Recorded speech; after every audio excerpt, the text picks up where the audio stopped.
ওই যে রাবণকে বধ করে বালিকে বধ করে যে অপরাধটা করেছিল, আজকের পা ধোয়ার দায়িত্ব নিয়েছে অগ্নিদেব, পবনদেব, বরুণদেব, ইন্দ্র, ইন্দ্রাণী, ব্রহ্মা, সাবিত্রী, শিব, দুর্গা, সব পরপর লাইনে আছে। আর আমার ভগবান কৃষ্ণ সবার পা ধোয়ার দায়িত্বটা নিয়েছে। হরি বল। একে একে সবাই আসে, কৃষ্ণ পা ধোয়ায় আর যজ্ঞের ভিতরে প্রবেশ করায়। এমন সময় জগৎ জননী মা দুর্গা আমার বাবাকে ডাকছে, প্রাণনাথ, প্রাণনাথ, প্রাণনাথ। কি ব্যাপার পার্বতী, হঠাৎ আমায় এমন করে ডাকছো? প্রাণনাথ, আচ্ছা শোনো, এবার আমাদের পা ধোবার পালা, চলো আমরা দুজনে যাই। তা বাবা ভোলানাথ তো বাবা 12 জন বৈষ্ণবের মধ্যে বৈষ্ণবের আচার্য, ত্রিলোকের সবথেকে বড় বৈষ্ণব বাবা ভোলানাথ। আর সেই বাবা ভোলানাথ বলছে, পার্বতী তোমার মাথা ঠিক আছে তো? বলে কেন? বলে কৃষ্ণ পা ধোবাবে আর আমরা পা দুটো বাড়িয়ে দেব। শোনো পার্বতী, তোমার যদি ধোবার ইচ্ছা হয় তো তুমি লাইনে দাঁড়াও, কিন্তু আমার কৃষ্ণ ধোয়াতে পারবে না। আর এই কথা বলে বাবা কি করেছে, প্যান্ডেলের বাইরে চলে গেছে। আমার তোমাদের এই প্যান্ডেল নয়, রাজস্বয় যজ্ঞের প্যান্ডেল, এখানে বাবা আছে আমার বিশ্বাস। তো এইবার যেই না প্যান্ডেলের বাইরে চলে গেছে, মনে মনে ভাবছে কৃষ্ণের চোখে ধুলো দিয়ে যজ্ঞে ঢুকতে হবে।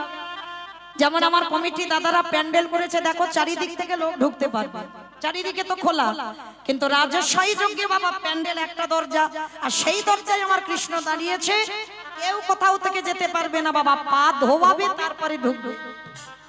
আর বাবা প্যান্ডেলের বাইরে গিয়ে ভাবছে কি করে ফাঁকি দেব চোখে।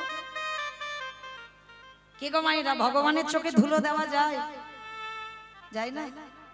এই ধরো আমি মৌমিতা দাঁড়িয়ে দাঁড়িয়ে মোটামুটি দেখতে পাচ্ছি, খুব দূরে খুব একটা ভালো দেখা যাচ্ছে না, তবু মোটামুটি কাছাকাছির গুলো যতদূর চোখ যাচ্ছে দেখতে পাচ্ছি, কিন্তু আমার চোখে ধুলো দেওয়া যায়।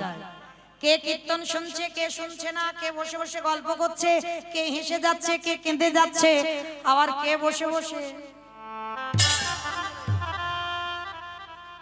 আমি কিচ্ছু দেখতে পাচ্ছি না।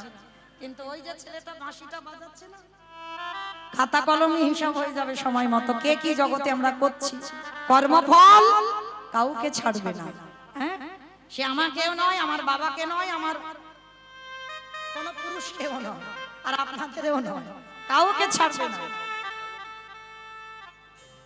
তাহলে আজকের বাবা জগৎ সংসারী বাবা, আড়ালে গিয়ে বাবা মনে মনে চিন্তা করছে, দাঁড়াও আমাকে একটা কাজ করতে হবে, কৃষ্ণের চোখে ধুলো দেব, কিন্তু কি করে ধুলো দেব?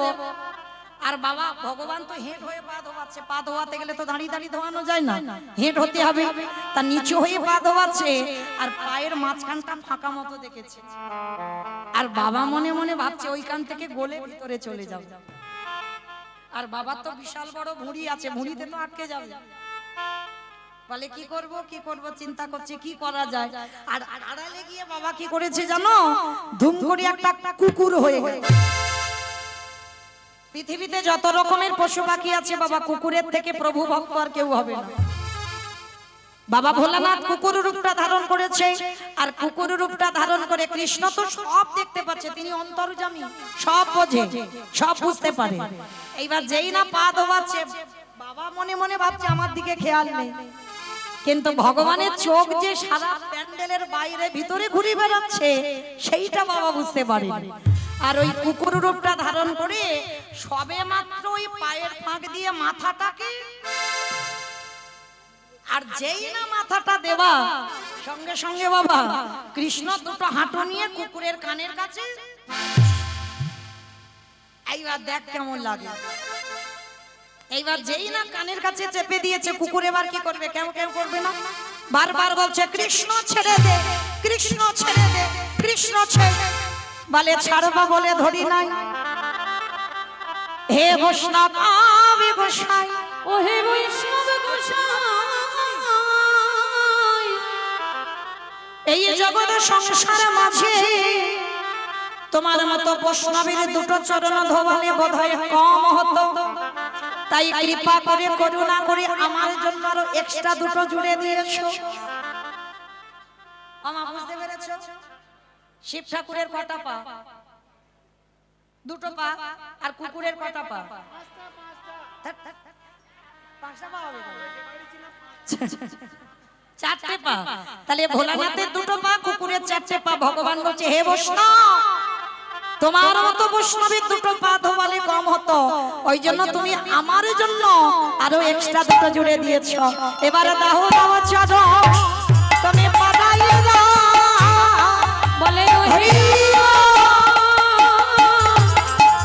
বৈষ্ণব গোসাই দাও দাও চলো বাড়াই দাও বলি আরে তো চলো ছাড়িব না খেয়ে বলে দাও দাও চলো বাড়াই দাও বলি আরে তো চলো ছাড়ব না গো দাও দাও চলো বাড়াই দাও বলি এই তো চলো হৃদয়ে ধরলাম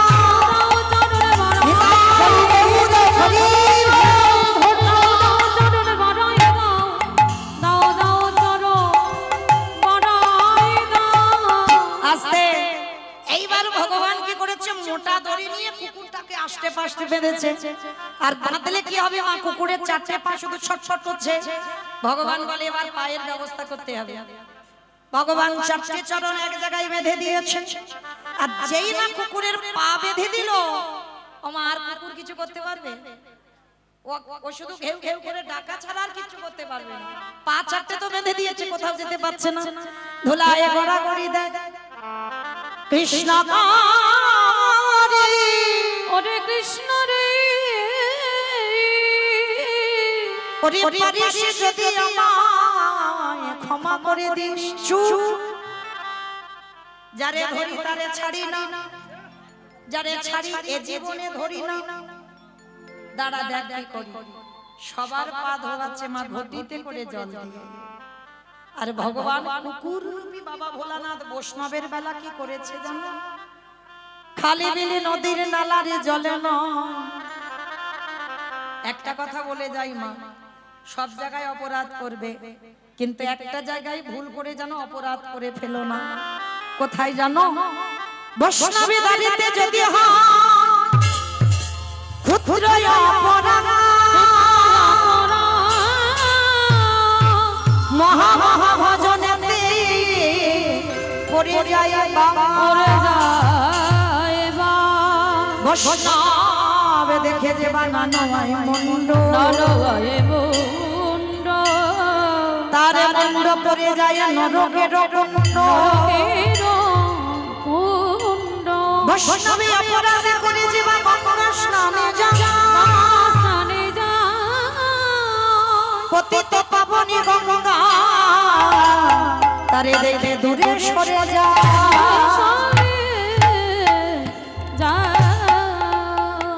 তাহলে বৈষ্ণব অপরাধীকে ভগবান ক্ষমা করে না।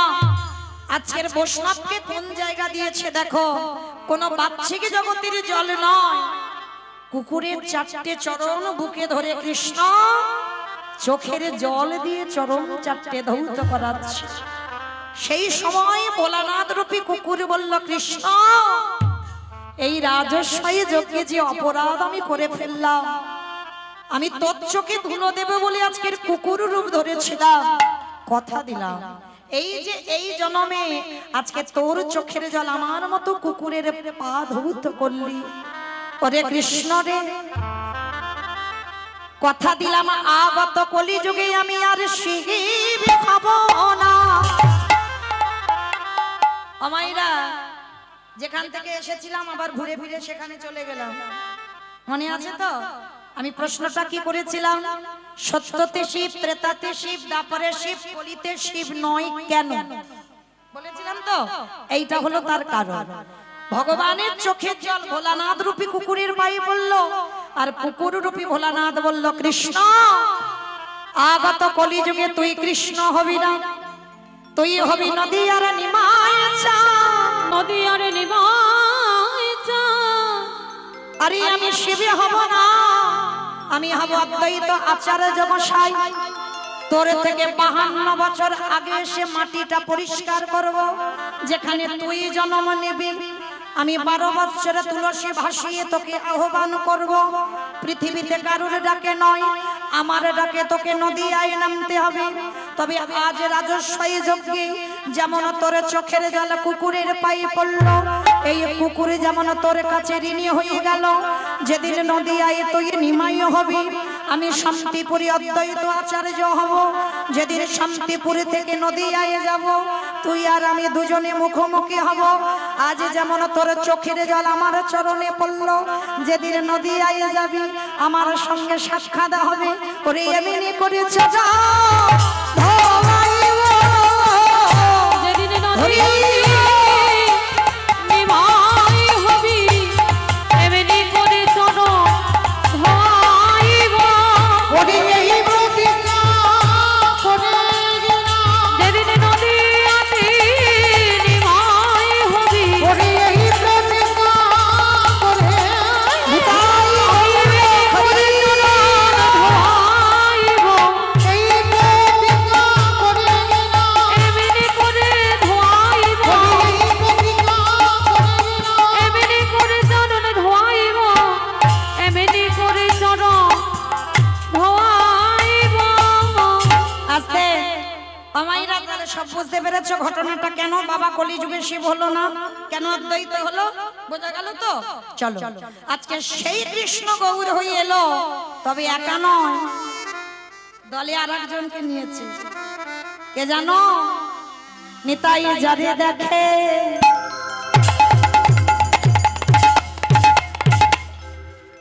তারে বলে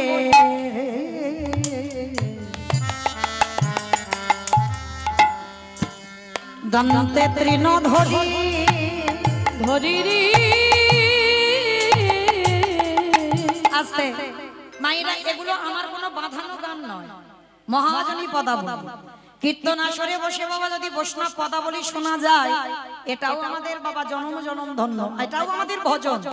কারণ কীর্তন আসরে বাবা বৈষ্ণব পদাবলী তো রাখতে হবে। তাহলে বৈষ্ণব পদাবলীতে বলছেন নিতাই যারে দেখে তারে বলে দন্তে তৃণ ধরি। আমার তৃণ মানে কি গো? তৃণ মানে খড়, আমার কি ঘাস। বেশ, তৃণ মানে ঘাস। তাহলে বৈষ্ণব পদাবলীতে বলছে নিতাই যারে দেখে তারে বলে দন্তে তৃণ ধরি, মানে নিতাই চাঁদ হরিনাম বিতরণ করছে, দাঁতে ঘাস নিয়েছে। আচ্ছা আমার কই একটা কীর্তনিয়া দাঁতে ঘাস নিয়ে আমরা কীর্তন গাইছি? গাইছি না তো। তাহলে নিতাই চাঁদ হরিনাম দিচ্ছিল, দাঁতে ঘাস নিয়েছিল কেন? হরিনাম করবে কর, আবার দাঁতে ঘাস নেওয়ার কি আছে? এটাই তো তত্ত্ব। কি গো, একটা বাচ্চা মানুষের কাছেও জানা যায়, যায় না? শিক্ষার শেষ থাকে না, ছোট মানুষের কাছেও শিক্ষা পেতে হয়। হ্যাঁ, তাহলে এই যে দাঁতে ঘাস, নিতাই চাঁদ হরিনাম করেছিল দাঁতে ঘাস নিয়ে, আর আমরা কীর্তন করছি বাবা একটা কীর্তনিয়া দাঁতে ঘাস নিয়ে কীর্তন গাইছি না। তাহলে কেন এই জায়গাটা হচ্ছে এমন? কারণ নিতাই চাঁদের সময় মানে মহাপ্রভুর আমলে এটাই নিয়ম ছিল। কি নিয়ম? না আমি যে বাবা কথাটা বলছি সত্যি, বা আমি যে কথাটা বলছি বিনতার সহিত বলছি, তুমি বুঝবে কি করে? মানে আমি যে তোমার কাছে আমার নম্র ভাব, তুমি বুঝবে কি করে? তখনকার দিনে সময় ছিল, তখনকার দিনে গুরুজনদের সামনে কথা বলতে গেলে আমি যে কথাটা বলছি বিনতার সহিত, বা আমি যে কথাটা বলছি বাবা সত্যি বলছি, তার জন্য আমাকে দাঁতে ঘাস নিতে হবে। আর ঘাস নিলে কি হবে? যে গুরুজনেরা গুণীজনেরা যারা থাকবে তারা বুঝবে যে কথাটা বলছে সত্যি বলছে বা বিনতার সহিত বলছে। আর এখনকার সমাজে কি নিয়ম? না গুরুজনদের সামনে কথা বলতে গেলে বাবা একটু আমার স্বভাব যেন একটু নত ভাব হয়। যারা মানুষ চেনে বাবা তারা বুঝতে পারবে বাবা কাদের মধ্যে আমিত্ব আছে আর কাদের মধ্যে আমিত্ব নাই, কথাই প্রকাশ হয়। হ্যাঁ, তা কথা বলার আগে গুরুজনদের সামনে বাবা আমার স্বভাবটা যেন একটু নত ভাব হয়। হ্যাঁ, এটা আমার সমাজে নিয়ম, আমাদের সমাজে নিয়ম। আজকে নিতাই চাঁদ দাঁতে ঘাস নিয়েছে শুধু নয়, নবদ্বীপের অলিতে গলিতে নিতাই যারে দেখে তার পদ ধরে বলে তোদের ঘরে আমি বাসন মেজে দেব, আহা তোদের ঘরে আমি রান্না করে দেব, তোদের ঘরে আমি বাটনা বেটে দেব, তোরা যাহা বলবি আমি তাই শুনব করে দেব, কিন্তু বিনিময়ে তোদেরকে সবাইকে একটা কাজ করতে হবে। আহা, কত সুন্দর নিতাই চাঁদ কথা বলছে দেখো। তোরা যা বলবি আমি সব কাজ করে দেব, রান্না করব, বাসন মাজবো, কাপড় কাচবো, বাটনা বাটবো, সব করব, মাইনে দিতে হবে। তবে তার বিনিময়ে তোদের সবাইকে একটা কাজ করতে হবে। কি কাজ? তোরা আমাদের তোরা আমাদের কখনে গেলা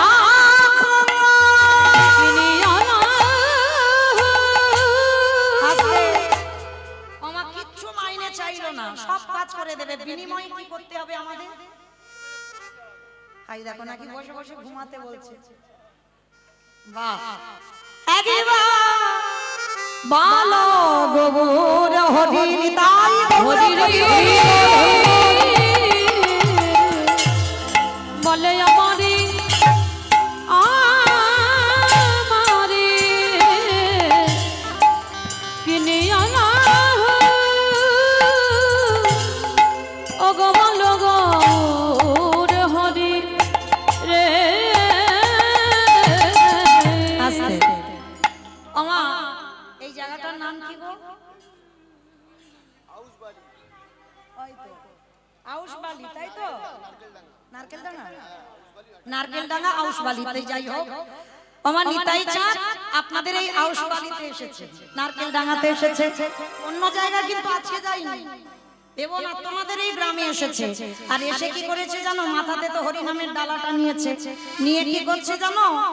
এই আউশবালি নারকেলডাঙ্গাতে এসে পাইকারি পাইকারি পাইকারি পাইকারি ভালো করে বুঝবেন, এটা কীর্তন। তলিয়ে ভাবার নাম হলো তত্ত্ব, একটু ভিতরে যেতে হয়। উপর থেকে কীর্তন শুনে রস পাবে না। রস যদি পেতে হয় বাবা, যত ভিতরে ঢুকবে তত রস পাবে। নারকেল, ঠিক নারকেলের মতো কীর্তন। আমার নারকেলের বাইরে খসা আছে না, খসাটা ছাড়ালে কি নারকেল পাবে? এই এটা জায়গাটাও তো নারকেল ডাঙ্গা। আমার নারকেল তাহলে দেখেছো আছে, নারকেল গাছ বেশি আছে, তাহলে বাইরে খসা, খসাটা ছাড়ালে নারকেল পাবে? পাবে না। ভিতরে গিয়ে দেখবে বাবা আরো কঠিন, হ্যাঁ, সেটাকে শক্ত জিনিসটাকে ভাঙতে হবে, আর ভেঙে দেখবে একটা সাদা রঙের শ্বাস আছে না, ও আবার অস্তরি টেনে ছাড়াতে হবে। তাহলে কত পরিশ্রম! ওই টেনে ছাড়াবার পর ওই শক্ত জিনিসটা যদি দাঁত ভালো থাকে তো ভালো, আর যদি ভালো না থাকে হরি বল, তাহলে কত কষ্ট। তাহলে ওই নারকেলটাকে ছাড়িয়ে যদি আস্বাদন করতে পারো তাহলে বুঝবে নারকেলের স্বাদ কেমন। তাহলে কীর্তনটা ঠিক এই রকম বাবা, হ্যাঁ, তলিয়ে যেতে হবে, ভিতরে যাও, রস পাবে। পাচ্ছে না, শেষ করতে পারছে না ভগবানের লীলা। আর আপনারা আমরা কলির মানুষ বাবা, আবার কলির সামান্য কন্যা, কন্যা সন্তান হয়ে এই মনুষ্য কুলে জন্ম নিয়ে যে নাম ব্যাসদেব পাচ্ছে না সমাপ্ত করে দিতে, যে নাম চতুর্মুখী ব্রহ্মা পাচ্ছে না সমাপ্ত করে দিতে, আর সেই নাম বর্ণনা করবার মতো ক্ষমতা বা যোগ্যতা বা সাহস আমাদের মতো কলির মানুষের আছে বাবা বলে মনে হয়? তাহলে অবশ্যই তো ভুল ত্রুটি হবেই বাবা। তো একদিন এই ব্যাসদেবের মনে অহংকারও জন্মেছিল বাবা, শুধু এই মানুষদের অহংকার নয়, ব্যাসদেবের মনে একদিন অহংকার জন্মেছিল। কি অহংকার জানো? মনে মনে সিদ্ধান্ত নিয়েছিল যে ভগবানের যত যত লীলা আছে সমস্ত লীলা আমি 7টা খণ্ডে শেষ করে দেব, মানে ভগবানের লীলা আর বাকি রাখবো না, যা যা লীলা করেছে সব লীলা আমি 7টা খণ্ডে শেষ করে দেব। তা আমি রচনা করবো, আমি বলবো, আর লিখবে কে? দুর্গার বড় ছেলে গণেশ। তা এই কথা ভেবে মনে মনে চিন্তা করলো, তো রচনা যখন করব, বর্ণনা যখন করব, তাহলে একবার শুদ্ধ আচারে তো বসতে হয়। তো গঙ্গা স্নানে গেছে বাবা, আর গঙ্গা স্নানে গিয়ে বাবা গঙ্গার পাড়ে দেখছে বিশাল বড় একটা বট গাছ, আর ওই বট গাছের ডালে ছোট্ট একটা চড়ুই পাখি বসে আছে।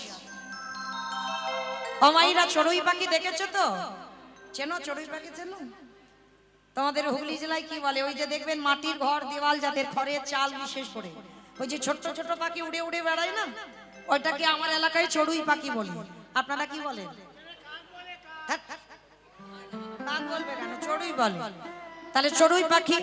তো ব্যাসদেব স্নানে নামবে, হঠাৎ দেখে না ওই বট গাছের ডালে একটা ছোট্ট চড়ুই পাখি।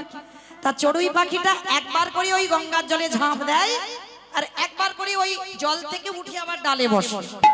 মানে অনেকক্ষণ ধরে ব্যাসদেব লক্ষ্য করছে পাখিটা জলে পড়ে আর জল থেকে উঠে ডালে বসে। দেখতে দেখতে ভাবলেন, আরে বাবা পাখিটার হলো কি, এ একবার করে জলে পড়ে কেন আর একবার ডালে বসে কেন? নিশ্চয়ই ওর শরীরে কোনো জ্বালা যন্ত্রণা হচ্ছে, যার জ্বালা সইতে না পেরে ও একবার জলে পড়ছে যাতে একটু ঠান্ডা হয়, শীতলতা হয় শরীর, তারপরে আবার ডালে বসছে। তো ব্যাসদেব করজোর করে পাখিটার কাছে গিয়ে বলছে, চড়ুই, চড়ুই এইদিকে আয়। আমি অনেকক্ষণ ধরে লক্ষ্য করছি তুই একবার করে জলে পড়িস আর একবার ডালে বসিস। হ্যাঁ রে, তোর কি শরীরে জ্বালা যন্ত্রণা ব্যাধি হচ্ছে যেটা সইতে না পেরে যার জন্য একবার জলে পড়িস আর একবার ডালে বসিস? ছোট্ট পাখিটা ক্ষুদ্র প্রাণ মৃদু মৃদু হেসে বলছে, না গো না, আমার শরীরে জ্বালা যন্ত্রণাই হয়নি। তাহলে তুই একবার জলে পড়ছিস কেন, একবার ডালে বসছিস কেন? বলে, ভালো করে তুমি দেখতে পাচ্ছ না যে আমি কি কর্মটা করছি? ওই ছোট্ট পাখিটা জলে পড়ছে না মা, শুধু একবার করে জলে পড়ে। আর ওই যে পাখিটা ছোট্ট চঞ্চু আছে, আমার চঞ্চু মানে কি গো? মাথা। চঞ্চু মানে নাকি মাথা? খিচুড়ি স্কুলে যাইনি, ঠোঁট। বেশ, চঞ্চু মানে ঠোঁট। মানে চড়ুই পাখিটা অতটুকু একটা পাখি, আর তার ঠোঁটটা আবার কতটুকু হবে? তো পাখিটা একবার করে ঠোঁটে করে জল তোলে, আর জলটা তুলে বট গাছের পাতায় রাখে, আর যেই পাতায় রাখে পাতা দিয়ে গড়িয়ে আবার সরুজ নদীর জলে পড়ে যায়। বারে বারে যখন নদীর জলে পড়ে যাচ্ছে, সঙ্গে সঙ্গে ওই ব্যাসদেব প্রশ্ন করছে, একবার করে ওই জলটা তুলে পাতায় রাখিস কেন, আবার পাতা দিয়ে গড়িয়ে পড়ে যাচ্ছে, এর কারণটা কি? চড়ুই পাখিটা হাসছে আর বলছে, জানো ব্যাসদেব, আমি আজকের মনে মনে ঠিক করেছি সকাল থেকে আমার এই ছোট্ট ঠোঁটে করে জল তুলবো আর বট গাছের পাতায় রাখবো, আর রাখতে রাখতে এই গোটা নদীর জলটাকে আমি শুকনো করে দেব। মায়েরা ভাবতে পারছে, একবার করে জল তুলে রাখছে পাতায়, আবার ওখানেই পড়ে যাচ্ছে। বলে, আমি সিদ্ধান্ত নিয়েছি এই নদীটাকে শুকনো করব, ওই জন্য সকাল থেকে পরিশ্রম করতেই আছি। ব্যাসদেব হেসে উঠেছে, চড়ুই, তোর মাথা ঠিক আছে তো? ভালো করে চেয়ে দেয়, জলটা তুলে পাতায় রাখছিস, পাতাতে কি জল থাকে? পাতাতে আবার গড়িয়ে জলে পড়ে যাচ্ছে। তা শুধু এ জনম কেন, এইভাবে যদি কোটি কোটি জনম তুই চেষ্টা করতে থাকিস, তথাপি তুই নদীর জল শুকাতে পারবি না। ছোট্ট পাখি তো রেগে গেল, ব্যাসদেব, আমার নয় ক্ষুদ্র প্রাণ, আমার নয় ঠোঁট ছোট আছে, তাই আমি জল তুলে পাতায় রাখছি, পাতা দিয়ে গড়িয়ে আবার জলে পড়ে যাচ্ছে, আমি নয় পারবো না নদীটাকে শুকাতে। তাহলে তুমি তো গঙ্গার ঘাটে আসবার আগে তুমি তো মনে মনে ভেবে এলে ভগবানের যত যত লীলা আছে সমস্ত লীলা তুমি 7টা খণ্ডে শেষ করে দেবে। তাহলে তুমি যদি একটা মনুষ্য কুলে জন্ম নিয়ে তুমি যদি ভগবানের লীলা শেষ করতে পারো, তাহলে আমি একটা চড়ুই পাখি হয়ে কেন পারবো না এই জলটাকে শুকিয়ে দিতে? যখনই কথাটা বলা না, ব্যাসদেবের চৈতন্য হলো। সত্যি তো, এই পাখিটার মধ্যে এত চৈতন্য, এত জ্ঞান আছে, আমি ভগবানের লীলা শেষ করব? অসম্ভব, এটা তো সম্ভব নয়। তো ব্যাসদেব বলছে, সত্যি করে বলো তুমি কে? তোমার এত চেতনা, তোমার এত জ্ঞান, তুমি কে? পাখিটা থাকতে পারলো না, পাখিটা নিজ সকার রূপ ধারণ করলো। ও পাখিটা তো সাধারণ পাখি ছিল না, পাখিটা ছিল দেবর্ষি নারদ। ব্যাসদেবের গুরুদেব হচ্ছে দেবর্ষি নারদ। শিষ্য যদি কুপথে চালিত হয়, শিষ্যের হৃদয়ে যদি অহংকার বাসা বাঁধে, গুরুদেবের কর্তব্য বাবা শিষ্যকে সুপথে নিয়ে যাওয়া। যার জন্য ব্যাসদেবকে শিক্ষা দেওয়ার জন্য দেবর্ষি নারদ চড়ুই পাখির রূপটা ধারণ করে ব্যাসদেবকে চৈতন্য দান করলো। ব্যাসদেব, আমি একটা পাখি হয়ে যদি নদীর জল শুকাতে না পারি, তাহলে তুমি একটা মানুষ হয়ে কি করে ভাবতে পারো যে ভগবানের অনন্ত কোটি নাম সেই নাম তুমি 7টা খণ্ডে শেষ করে দেবে।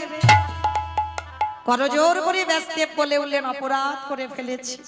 আমি ভেবেছিলাম বোধহয় আমি ব্যাসদেব, আমি পারবো 7টা খণ্ডে শেষ করে দিতে। গুরুদেব তুমি আমায় ক্ষমা করে দাও।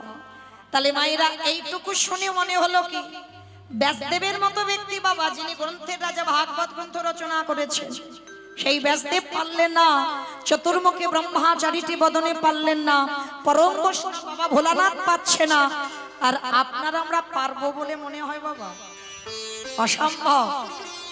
তথাপি আপনাদের মতো ভক্ত পদধূলা শিরোধার্য করে গৌর গোবিন্দের কৃপা মাথায় নিয়ে, পিতা মাতার আশীর্বাদ মাথায় নিয়ে কিঞ্চিত বর্ণনা করব মাত্র।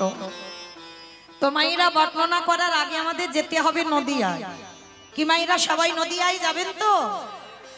সবাই বলতে পারবো না, আমার সবাই যাবেন তো? সবাই যাবে? তা সবাই যদি চলে যায় আমি কীর্তন গাইবো কাকে নিয়ে? সবাইকে নিয়ে যাও। বাহ। তো মাইরা কেউ যাব না কেন জানো?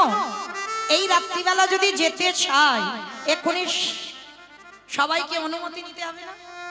স্বামীর অর্ডার লাগবে, ছেলে বৌমার অর্ডার দেবে, তারপরে তো যেতে পারবো, না হলে নয়। অনুমতি ছাড়া যাওয়া যাবে না। এই নারী জাতিরা সারাদিন সারা জনম পরাধীন, সারা জনম পরাধীন না? পরাধীন তো। দেখেন বাবা, ছোটবেলায় বাবা মা বড় হলো, একটু বিয়ে হলো, স্বামী, এবার ছেলে পুলে হলো, ছেলে বড় হলো, ছেলে, এবার ছেলে বড় হয়ে নাতিপুতি হলো, এবার আমি বুড়ি হয়ে গেলাম, এবার নাতি যেটা বলবে সেটা। এটাই নারী জনম, তাই না?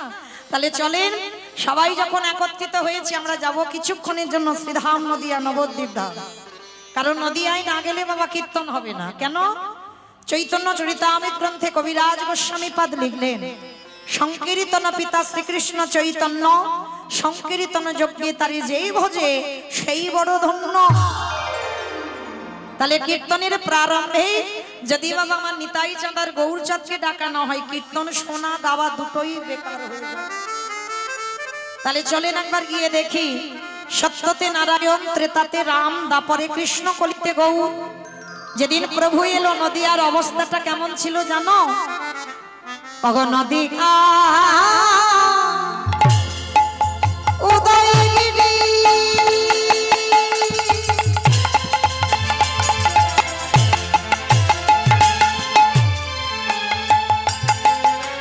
পূর্ণ চন্দ্র গৌর হরি, ওই নদিয়া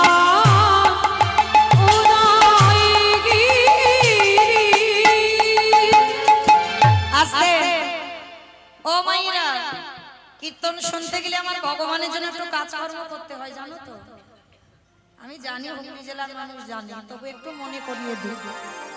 কারণ কীর্তন শুনতে গেলে 3টে বস্তু দরকার, শঙ্করধ্বনি, উলুধ্বনি, আর যাদের যাদের হাত দুটো আছে, যাদের নাই বলবো না, যারা বাড়িতে রেখে এসেছো বলবো না, যারা এনেছো, কিংবা সবার হাত আছে তো? যাদের আছে কই একবার দেখিয়ে দাও। নিতাই গৌর প্রেমানন্দে হরি বল। বাহ, ওই এবার একটু প্রেম সে উলুধ্বনি দাও। ওগো নদী গা উদয়গিরি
আজ কৃপা করি হইল উদার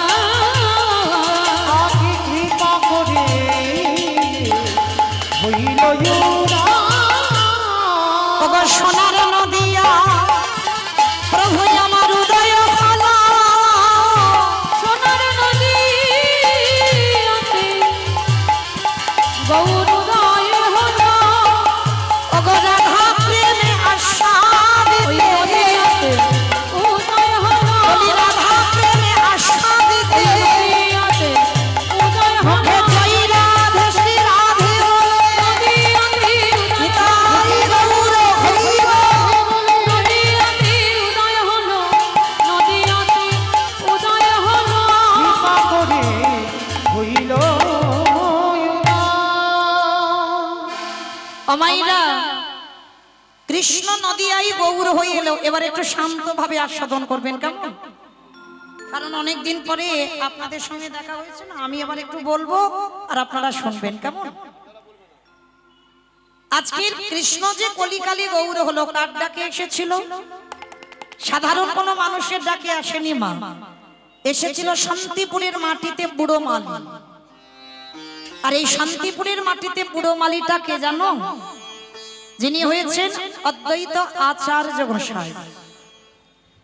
আচ্ছা বাবা, এই জায়গাটায় প্রত্যেকের মনে আমাদের প্রশ্ন জাগে, এই যে পৃথিবীতে লাখ লাখ ভক্ত আছে, কোটি কোটি ভক্ত আছে, ভক্তির অভাব নেই বাবা, তাহলে এত এত ভক্ত থাকতে শান্তিপুরে বুড়ো মালির ডাকেই কেন আমার কৃষ্ণ গৌর হয়ে এলো?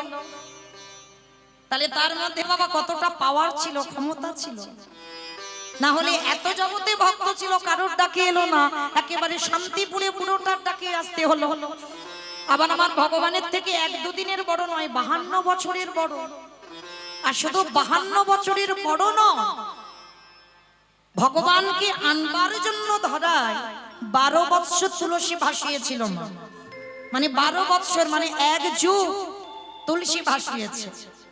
তাহলে এইখানে কি প্রশ্ন আসে না, যার ডাকে সেই গোলক থেকে বাবা ভোলকে নেমে এলো ভগবান, সে ভক্তটা কেমন ভক্ত? যার একটা নাম হচ্ছে মৃত্যুঞ্জয়।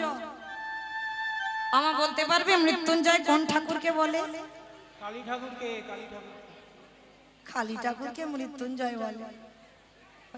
শিব ঠাকুরকে, বাহ, শিব ঠাকুরকে বলা হচ্ছে মৃত্যুঞ্জয়। কেন না? সত্য, ত্রেতা, দ্বাপর এই 3 যুগে আমার বাবার রূপ পরিবর্তন হয়নি, একই শিব ছিল। আর কলিযুগের মাটিতে ওই বাবার রূপটা পরিবর্তন করে শান্তিপুরে নাভাদেবীর গর্ভে জন্ম নিল কমলাক্ষ। দীক্ষা নেবার পরে নাম হলো অদ্বৈত আচার্য। আর আমার রঘুপতি রামচন্দ্রের দেওয়া নাম হলো সীতানাথ। আর আমার মহাপ্রভু আদর করে অদ্বৈত আচার্যকে নাড়া বলে ডাকতো। মানে একটা মানুষের এতগুলো নাম, মহাপ্রভু আদর করে নাড়া বলতো। কেন? ওনার ডাকেই তো তার আসনটা নড়ে গেছে, ওই জন্য নাড়া নাড়াই বলে ডাকতো। এটা ভালোবেসে আদর করে ডাকা। আজকে সেই যে অদ্বৈত আচার্য যিনি মৃত্যুঞ্জয়, তাহলে এখানে প্রত্যেকের মনে প্রশ্ন জাগে মা, সত্যতে শিব হলো, ত্রেতাতে শিব হলো, দ্বাপরে শিব হলো, কলিতে কেন শিব হচ্ছে না? এই যে আমার শিব চতুর্দশী করি, শ্রাবণ মাসের ব্রত করি, কত কিনা আমরা উপবাস করি, তাহলে কলিযুগে বাবা তো আসেনি, বাবা তো অদ্বৈত আচার্য গোসাই। 3 যুগের শিব ছিল, সত্য, ত্রেতা, দ্বাপর। তাহলে কলিতে কেন শিব না হয়ে অদ্বৈত আচার্য গোসাই হলো? কলিযুগে কি শিব হলে অসুবিধা হতো? হতো না তো নিশ্চয়। অনেকে কি বলে জানেন বাবা?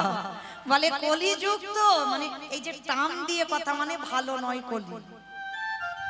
কি মাইরা আপনারা কি বলেন, কলি ভালো না কলি ভালো নয় গো? ভালো। হাই ভগবান, কলি নাকি ভালো? মামা কলি ভালো? কলি ভালো। ধন্য কলি, বেশ ধন্য কলি। আমার মহাপ্রভু বলছে ধন্য কলিযুগ। কলিযুগটাকে ধন্য বলছে, সত্যকে ধন্য বলেনি, ত্রেতাতে ধন্য বলেনি, দ্বাপরকে ধন্য বলেনি, কিন্তু কলিযুগটাকে ধন্য বলছে। কেন? প্রমাণও দিয়ে দিয়েছে বাবা। দেখেন, সত্যযুগে ভগবান অস্ত্র ধারণ করে হিরণ্যাক্ষ হিরণ্যকশিপুরকে মারলো, ত্রেতা যুগে রাম অবতারে রাবণ কুম্ভকর্ণকে মারলো, দাপর যুগে তো অগন্তি, আমার থেকে আপনারা বেশি জানেন। কংস, শিশুপাল, দন্তবক্ষ, কালিয়না, পুতনা, অকাসুর, বকাসুর, অরিষ্টাসুর, তৃণাবত্রাসুর, মানে শুধু মারামারি করে গেল। আর কেউ বলতে পারবে কলিযুগে ভগবান কারোরে ধরে মারছে? খেয়েছে, খেয়েছে না? নিতাই চাঁদ যখন হরিনাম দিতে গেল, জগাই মাদাই কলসির কানার বাড়ি মাটাটা ফাটিয়ে দিল। তাহলে কলিযুগে ভগবান মার খাচ্ছে কিন্তু কাউকে মারেনি। তাহলে তিন যুগের মানুষ ভালো ছিল না। ভগবানের মনে মনে ভয়, যদি আমাকে আক্রমণ করে আমি উল্টে তাদের আক্রমণ করব। ভগবানের ভয় ছিল, কিন্তু কলিযুগে ভগবান বললেন না, এবি অস্ত্র না ধরিব, প্রাণে কারে না মারিব, প্রেম দিয়ে চিত্ত শুদ্ধি করিল সংহার। কলির মানুষ এত শান্ত মানুষ, কলির মানুষ এত ভালো মানুষ, এদের জন্য আমার কোনো অস্ত্র ব্যবহার করতে হবে না, না আমার প্রেম দিলে এরা উদ্ধার। তাই গৌর হরি বল, হরি বল, হরি বল। তাহলে কলি যদি ভালো হলো, তাহলে আমার বাবা শিব কেন এলো না? এই তো আমরা জানলাম কলি ভালো, তাহলে বাবা কেন এলো না? তার কারণ আছে। কারণটা কি জানো? এই কারণের কথা জানতে গেলে আমাদের সবাইকে যেতে হবে একটু মহাভারত। ঘটনাটা মহাভারতে ঘটে গেছে, যার জন্য বাবা আসতে পারছে না শিব হই, যার জন্য সেদিন প্রতিজ্ঞা করেছিল আমি কলিযুগে যাব অদ্বৈত আচার্য গোসাই হই। যা যা কিছু ঘটনা ঘটে বাবা সব আগে থেকে পরিকল্পনা হয়ে রেডি হয়ে তবে আসে, এমনি এমনি নয়। তাহলে কিসের জন্য বাবা মহাভারতে কি এমন ঘটনা ঘটলো যার জন্য বাবা কলিযুগে শিব হলো না, অদ্বৈত আচার্য হলো? চলেন আমরা একটু গিয়ে জেনে আসি। এই মহাভারতে যুধিষ্ঠির মহারাজ করেছিল রাজস্বয় যজ্ঞ। আর এই রাজস্বয় যজ্ঞে ভগবান কৃষ্ণ নিজে দাঁড়িয়ে থেকে বাবা সবাইকে দায়িত্ব দিয়েছিল, কে কোন কাজগুলো করবে সবাইকে দায়িত্ব দিয়েছে। আর যুধিষ্ঠির মহারাজ হেসে বলছে, কৃষ্ণ কৃষ্ণ তুমি নিজে কোনো কাজ করবে না? আমার এত বড় একটা যজ্ঞ, তুমি সবাইকে কাজ দিয়ে দিচ্ছ, তুমি নিজে কোনো কাজ করবে না? ভগবান আমার করজোর করে বলে, আমি তো আমার জন্য আলাদা করে দুটো দায়িত্ব রেখে দিয়েছি। সে কি? সবাই একটা করে কাজ করবে আর তুমি করবে দুটো কাজ। কৃষ্ণ কি কি কাজ করবে গো কৃষ্ণ? বলে, জানো দাদা, আমার সবার আগে প্রথম কাজ কি হবে জানো? তোমার এই যজ্ঞে যত যত সাধুগুরু ব্রাহ্মণ বৈষ্ণব আসবে, আমি কৃষ্ণ দয়াময় হয়ে সবার প্রথমে আগে আমি পা ধোয়ার দায়িত্বটা নেব। চমকে উঠেছে আমার ভগবানের কথা শুনে। যুধিষ্ঠির মহারাজ বললেন, অসম্ভব, আমার এই যজ্ঞে কত কত মানুষ আসবে, কত জাতের মানুষ, জাতের ঠিক নেই। আর কৃষ্ণ যারা যারা আসবে তুই প্রত্যেকের পা ধোবাবি। ভগবান হেসে বলছে, হ্যাঁ দাদা, আমি যে দুটো কাজ আলাদা করে রেখে দিয়েছি, প্রথম কাজ হবে ভক্তের ওই চরণ যুগল ধৌত করা। আচ্ছা মা, এই জায়গাটা খুব মন দিয়ে শুনবেন যেন দুমন হয়ে না যায়। কেমন? অচৈতন্য জীবের চেতনার জন্য তো কীর্তন। আপনারা যেন ভাববেন না আমি জ্ঞান দিতে এসেছি। আপনাদের চরণে আমি অনেক কনিষ্ঠা, অনেক ছোট, আপনারা অনেকে জ্যেষ্ঠ জ্যেষ্ঠা বসে আছে, জ্ঞান দেবার মতো ক্ষমতা যোগ্যতা অর্জন করিনি, শুধু মনে করাতে এসেছি। সংসারী মানুষ তো, সংসারের ওই সংসারের ঘানিতে পাক খেতে খেতে না আমরা ভুলে যাচ্ছি, পুরানো সংস্কৃতির কথা আমরা ভুলে যাচ্ছি বাবা, পুরানো সংস্কারের কথা ভুলে যাচ্ছি। বিশ্বের স্রষ্টা মালিক ভগবান রাজস্বয় যজ্ঞে ভক্তদের পা ধোয়ার দায়িত্ব নিচ্ছে। কেন? যে ভগবানের কোনো কিছু অভাব নেই মা, যে ভগবান মরা গাছে ফুল ফোটায়, যে ভগবান শুকনো গাঙে উজান ভবায়, যে ভগবান মরা দেহে প্রাণ আনে, সেই ভগবান আজকের পা ধোবার দায়িত্বটা নিচ্ছে কেন? নিজে আচরি ধর্ম জীবের শেখায়, নিজে না করলে ধর্ম জীবকে শেখানো না যায়। কি গো মায়েরা, আমি যদি শিক্ষার জায়গা দাঁড়াই, আমার নিজের যদি শিক্ষা না হয়, আমি নিজে যদি সাধুগুরু বৈষ্ণবদের সম্মান না করি, আমি যদি নিজে আমার পিতা মাতাকে ভক্তি না করি, শ্রদ্ধা না করি, আমি যদি সাধুগুরু বৈষ্ণব দেখলে নত না হই, তাহলে কি আমার কথা শুনে বাবা কারোর চৈতন্য হবে বলে মনে হয়? যারা যারা শিক্ষার জায়গায় দাঁড়াবে বাবা, আগে নিজেদের তো ঠিক হতে হবে। আর নিজেরা যদি ঠিক না হই বাবা, অপরকে শিক্ষাটা দেব কি করে? ভগবান কৃষ্ণ যিনি বিশ্বের স্রষ্টা মালিক, ওই যজ্ঞে দাঁড়িয়ে বাবা নিজে আচরণ করে, নিজে কর্ম করে সমাজকে শেখাচ্ছে। ভগবান সবার আগে পা ধোয়ার দায়িত্বটা নিয়েছে। আমাদের এই পা ধোয়ার দায়িত্বটা কেন নিল জানো? আপনাদের আমাদেরকে শিক্ষা দিল। আপনারা ভেবে দেখেন, আগেকার দিনে আমি দেখতাম আমার ঠাকুমায়েরা, আমার মায়েরা, গুরুজনরা যখন বাড়িতে আসতো সবার আগে পা ধোবার ব্যবস্থা করত। এগুলো আগেকার দিনে ছিল নিয়ম। আর এখনকার দিনে আমাদের মতো মেয়েরা বাবা যত টিভি সিরিয়াল দেখে আর তাদের মতো আচরণ হয়ে যায়, আমরা ভুলে যাই সেই পুরানো সংস্কারের কথা। তথাপি মা, যদি এই অধম কীর্তনিয়ার কথা কারণ মনে থাকে, এই আপনাদের গ্রামে এলাম, আমার ভক্তি নাই, আমার প্রেম নাই,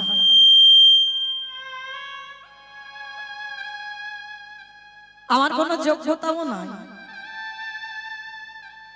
তথাপি বাবা আপনাদের গ্রামে এসে একটাই জিনিস ভালো লাগলো, আমার মতো অধম কীর্তনিয়া যখন এসেছে,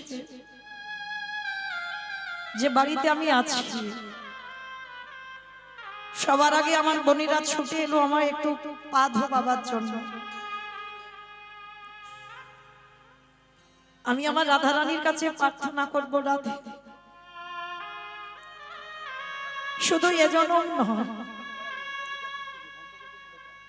জগতে যত অপরাধ করুক না কেন, আমার রাধারানী যেন ওই পরিবারের সবাইকে যেন তার চরণে আশ্রয় দেয়। নিতাই গৌর প্রেমানন্দ।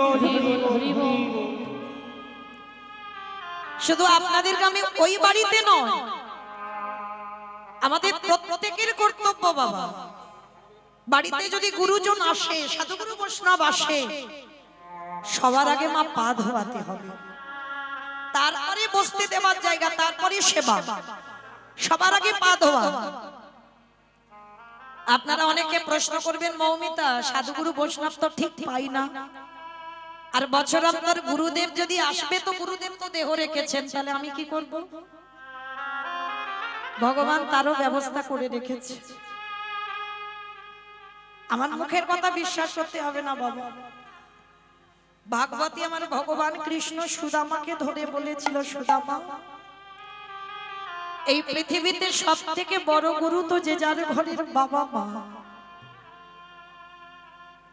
সব থেকে বড় গুরু যে যার ঘরের বাবা মা।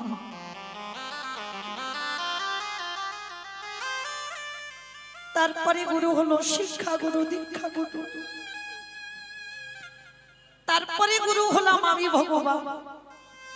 কই ভগবান একবারও নিজেকে বলেনি মা সবার আগে আমি বড় গুরু, সব ত্যাগ করে দিয়ে আমার চরণ ভজন কর। সবার আগে জায়গা দিয়েছে যে যার ঘরের বাবা মা বা শ্বশুর শাশুড়ি।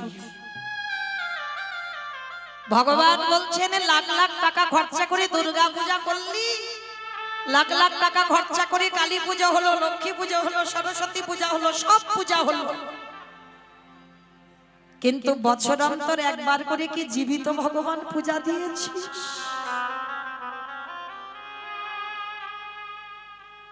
ও মায়েরা, এই জগতে জীবিত ভগবান হলো যে যার ঘরের বাবা মা,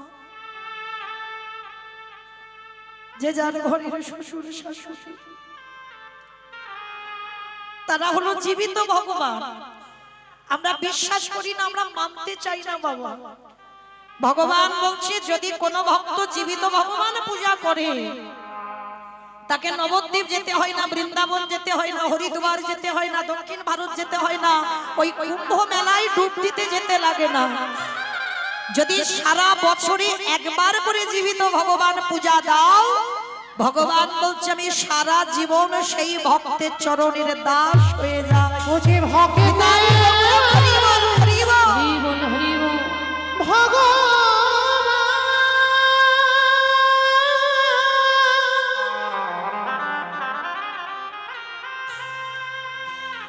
বুঝি ভক্ত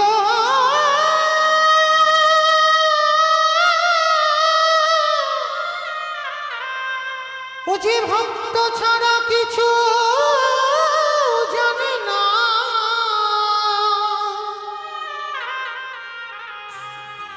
তাই তো যুগে যুগে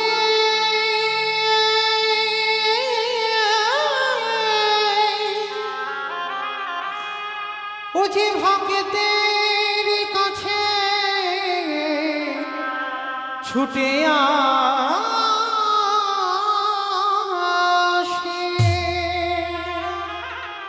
আমাইরা ভগবান বলছে যে রোজ রোজ বাবা মার পদধূলা নিতে হবে না, পা ধোয়াতে হবে না, বৎসরে একবার একটা সময় দেখে, একটা দিন দেখে। আমাইরা লাখ টাকা লাগে না বাবা মাকে পূজা করতে, বাবা মাকে পূজা করতে লাখ লাখ টাকা লাগে না। বাবা মাকে একটু আসনে বসান বা চেয়ারে বসান, সারা বছরে একবার বাবা মা বা শ্বশুর শাশুড়ি যদি থাকে, যাদের আছে বলছি, আর যারা হারিয়ে ফেলেছে এ জন্মে তো আর পাবে না গো, যাদের আছে চরণ দুটো ধৌত করে গলায় একটা মালা দিয়ে বছরে একবার যত্ন করে বাবা মাকে খাইয়ে দিও। ভগবান বলছে সে যদি সারাদিনে আমায় ডাকতেও ভুলে যায়, তথাপিও আমি সেই ভক্তের চরণ ছাড়া কোনোদিন হই না। তাই তো ভগবান রাজস্বই যজ্ঞে আজকের পা ধোয়ার কাজটা করছে। কেন? সমাজকে শেখাতে চাইলো আমি বিশ্বের স্রষ্টা মালিক ভগবান হয়ে আমি কি কর্ম করছি তোরা দেখ। ভগবান নিজে করে জগৎকে শেখালো, তোরাও কর। শুধু পা ধোয়ানো নয় মা, আরো একটা কাজ করেছে। কি কাজ জানো? যত যত ভক্ত প্রসাদ পেয়েছিল, ভগবান ওই প্রসাদের থালাগুলো তুলে নর্দমায় ফেলতে গেল। শুধু নর্দমায় ফেলে, আড়ালে গিয়ে যেখানে পাতাগুলো ফেলছে না, পাতাতে লেগে আছে ভক্তের উচ্ছিষ্ট। আর ভগবান আড়ালে গিয়ে ওই ভক্তের উচ্ছিষ্টতা তুলে ভগবান আজকে সারা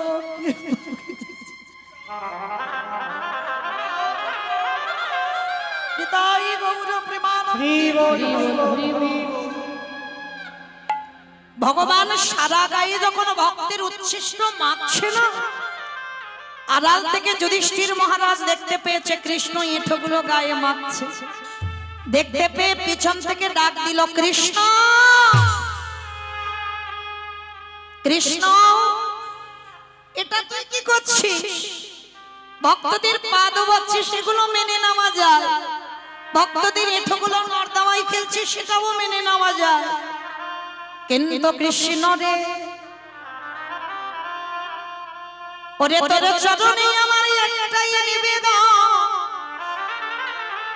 ওই ভক্তের উচ্ছিষ্ট গুলো নিয়ে কেন গায়ে মাখলি? ভগবান আমার মৃদু মৃদু হাসে, হেসে বলে দাদা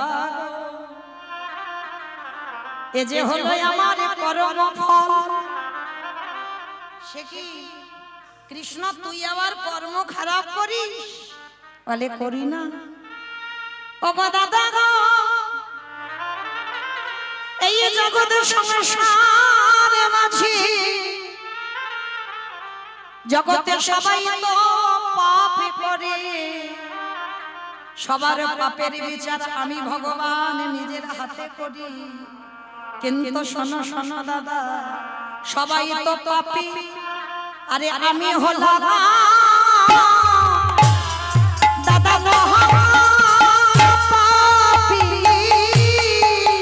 এ জগতে সকলে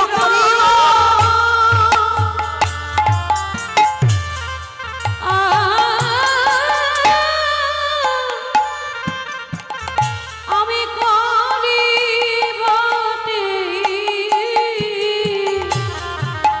কিন্তু আমি হলাম দাদা মহাপাপী। দাদা গো আমার মতো পাপী এই ধরায় কেহ নাই গো। ও গো আমি হলাম মহাপাপী। আস্তে কি গো মাইরা, ভগবান জানতো না কুরুক্ষেত্রের মধ্যে ধর্মরাজ্য প্রতিষ্ঠা করবার জন্য, ধর্মকে প্রতিষ্ঠা করবার জন্য কত মায়ের কাছ থেকে অভিশাপ নিতে হবে, কত নারী বৈধব্য যন্ত্রণা পেয়ে আমার কৃষ্ণকে অভিশাপ দেবে না? ভগবান সব জানে, তথাপিও ধর্মকে প্রতিষ্ঠা করার জন্য ভগবান নিজে অভিশাপ মাথায় নেয়। আজকে যুধিষ্ঠির কাছে বলছে আমি সবথেকে বড় মহাপাপী। বলে কেন কৃষ্ণ? তুই কি জন্য বলছিস নিজেকে মহাপাপী? বলে জানো দাদা, পাপটা আমি দাপরে করিনি। কবে করেছিলাম জানো? ত্রেতা যুগে রামচন্দ্রের অবতারে আমি দুইবার পাপ করেছি। দুবার পাপ করেছি। কবে কবে? বলে সেই যে যেদিনে বালিকে বধ করলাম, ওই নৃশংস ভাবে বালিকে হত্যা করেছিলাম। সেই দিন আমি সব থেকে বড় অপরাধ করেছিলাম। বালি কোনো অপরাধ করেনি, ওই সুগ্রীবের সঙ্গে পড়ে ওই নিজের হাতে বালিকে বধ করলাম, তাহলে সেটা হলো পাপ। আরে রাবণ রাজাকে নিজের হাতে হত্যা করলাম, অকাল বোধন দুর্গা পূজা করে। কি গো, তাহলে দুটো পাপ নয়? এই দুটো পাপের কথা বলছে। আর যেই না বলেছে সঙ্গে সঙ্গে যুধিষ্ঠির হেসে উঠল, কৃষ্ণ বালিকে বধ করেছিস সেটা আমি মানলাম, শুনলাম, কিন্তু রাবণের মতো দুরাচার, রাবণের মতো পাপিষ্ঠ, তাকে মারলে জীবনে পাপ হয়? কে বলছে? যুধিষ্ঠির মহারাজ বলছে। বলে রাবণের মতো পাপীকে মারলে পাপ হয়? ও মাইরা, রাবণ ভালো লোক না খারাপ লোক গো? ভালো লোক। ভাই দেখো, রাবণ নাকি ভালো লোক? কি করে বলছো ভালো লোক? ভালো লোক নয় তো? এই দিকটাই ঠিক বলছে, ভালো লোক নয়। আর তোমরা কি ভুল ভাল বলছো নাকি? রাবণ ভালো লোক নয় তো? ভালো। আচ্ছা মা, যদি ভগবানের বউকে চুরি করে নিয়ে চলে গেল, সেই লোকটা ভালো হয়? তবু বলছে ভালো লোক? বাহ, তবু বলছে ভালো লোক। কারণ কীর্তন শুনে শুনে অভিজ্ঞতা হয়ে গেছে, কীর্তনিয়ার থেকে বেশি জানে। রাধে রাধে। তো মাহিরা, এই যে রাবণের বাইরে থেকে বিচার করলে হবে না, এই সমাজেও আছে দেখবেন অনেক মানুষ, বাইরেটা খুব কঠিন, দেখলে মনে হবে বাবা এ মোটে ভালো মানুষ নয়, কিন্তু তার সঙ্গে যখন মেলামেশা করবে না, বুঝবে বাবা বাইরেটা কঠিন কিন্তু হৃদয়টা খুব নরম। তা রাবণ রাজার চরিত্র এইরকম কেন জানো? সমাজের লোক যেটা দেখতো কঠিন, রাবণের চরিত্রটা কঠিন। হ্যাঁ, কিন্তু ত্রিকালদর্শী রাবণ ত্রিসন্ধ্যা গায়ত্রী জপ করে, সব থেকে বড় পুরোহিত ব্রাহ্মণ, হ্যাঁ সব থেকে বড়। অকাল বোধন রামচন্দ্র দুর্গা পূজা করলো, আর পূজাটা করেছিল কে? রাবণই তো করেছিল। ভেবে দেখেছেন, নিজের মৃত্যুর জন্য নিজেই পৌরোহিত্য করতে গেল। তাহলে কত বড় ভক্ত হলে মা তারপরে নিজের মৃত্যুর জন্য নিজে পূজা করে। কত বড় ত্যাগ ছিল রাবণের। তথাপিও বাবা এই ভগবানের বউকে চুরি করে আনলো। কেন আনলো? এই যে ধরেন মা, যদি গরু বাছুর, গ্রাম অঞ্চলের মানুষ তো বাবা ঘরে ঘরে গরু বাছুর আছে, গরু বাছুর মাঠে বেঁধে দিয়ে এসেছো, আর এমন জায়গায় বেঁধে দিয়েছো বাবা ঘাস একেবারে ফল ফল করছে, আর গরুটা খেতেই আছে বাবা, সারাদিন খেয়ে খেয়ে বাবা তার পেট আর ভরে না। সূর্য ডুবে গেছে, সন্ধ্যা হয়ে গেছে, গরুটা দড়ি ধরে টানছো, তবু ঘাস খেয়ে যাচ্ছে, গরু আর আসে না। লীলার পাশে ভাবু বললেন, মূর্খ, ওই গরুর দড়ি ধরে টানতে লাগে না,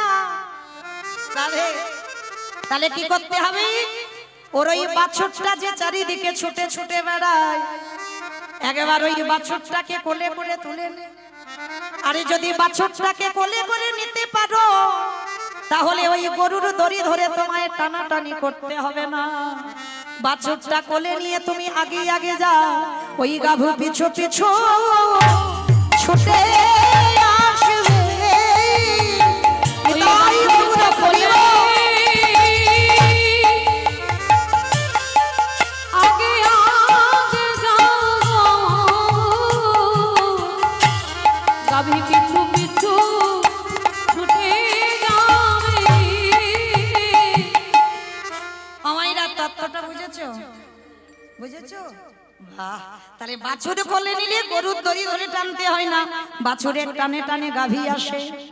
তত্ত্বটা কি বোঝালো? সীতামাকে রাবণ এমনি এমনি চুরি করে না। এই জগতে ভগবানের কাছে যেতে লাগে না।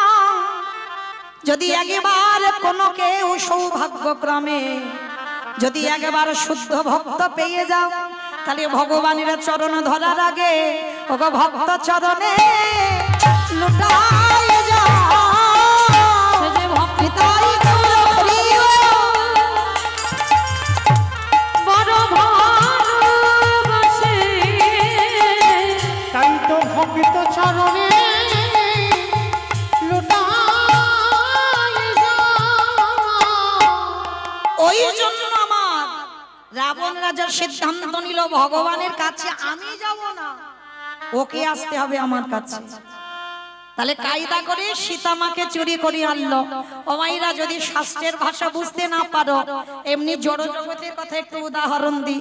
আমার টিভি সিরিয়াল দেখো, সিনেমা দেখো, আচ্ছা সিনেমা বাদ দাও, সিরিয়াল তো দেখো, এটা দেখো।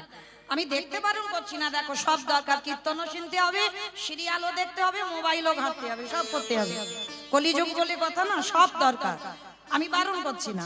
আচ্ছা যারা যারা সিরিয়াল দেখো, আচ্ছা বলো তোমার শুধু কি নায়ক নায়িকা থাকলে সিরিয়ালটা ভালো লাগবে?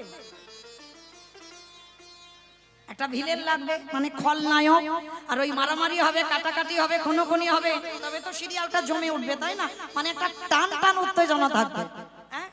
আচ্ছা বলো তো, ওই ভিলেন যখন অনেক রকম চক্রান্ত করে নায়ককে জব্দ করতে পারছে না, মারতেই পারে না, যতবার মারতে যাই বাবা ততবার ওই ভিলেনের যে গুন্ডারা যায় তারা মার খেয়ে চলে আসে, কিছুতেই মারতে পারছে না।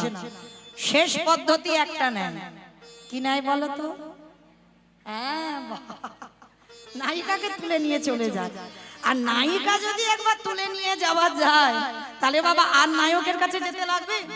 10 তলা বিল্ডিং থেকে নায়ক ঝাঁপিয়ে নায়িকার কাছে যাবে না, আর কিন্তু তোমার নায়কের কাছে যেতে হবে না, একেবারে ঝাঁপ দিয়ে নায়িকার কাছে চলে যাবে। তাহলে তত্ত্বটা কি বুঝলেন? বুঝেছো তো? তাহলে বাস্তবের সঙ্গে আমার শাস্ত্র মেলাতে হবে, তাই না? তাহলে জগৎ সংসারের মাঝে আমার রামচন্দ্র যদি নায়ক হয়, আরে সীতামা যদি আমার নায়িকা হয়, আরে রাবণ রাজা যদি ভিলেন হয়, কিছুতে তো নায়ককে জব্দ করতে পারে না। এবার নায়িকাকে তুলে এনেছে, শুধু তুলে আনেনি গো, ওই চেরিরা অশোক কাননে রেখে জ্বালা দেয়, যন্ত্রণা দেয়, কষ্ট দেয়, ব্যথা দেয়। আরে যত নায়িকা রূপী সীতা হারামে হারামে বলে নায়কের নামে ধরে কাঁদে, আর কি আমার নায়ক রূপী রামচন্দ্র থাকতে পারিবে? ওই সাদা সমুদ্র 13 নদী পার করে আমার সোনার লঙ্কায় আসবে। মন্দোদরী, তোমার মতো আমি বোকা নই যে কেঁদে কেঁদে চোখের জল অপচয় করব। আমি জায়গায় জল ফেলি, আমি যেখানে সেখানে কাঁদি না, আমি জলগুলো ধরে রেখেছি কেন জানো? যদি কোনোদিন আমার রাম সোনার লঙ্কায় আসে, সেদিনে যদি আমার রাজ্যে খরা দেখা দেয়। আমার খরা মানে কি গো?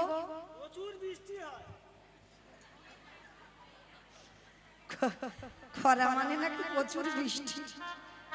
খরা মানে অনেক বছর বৃষ্টি হয় না, তাই তো? রাবণ বলছে মন্দোদরীকে, মন্দোদরী, যেদিনই আমার রামে আসবে, সেদিনে যদি রাজ্যে খরা দেখা দেয়, খালি বিলি নদী নালার জল যদি সব শুকায় যায়, মন্দোদরী, আমার রাম সেই দিনে যদি আসে, বলো কি দিয়ে চরণ তুমি ধোবাইবে? আমার প্রভু রামচন্দ্র, তাই গৌর করিব করিব করিব। রামচন্দ্র এই লঙ্কায় এলে, বলো বলো কি দিয়ে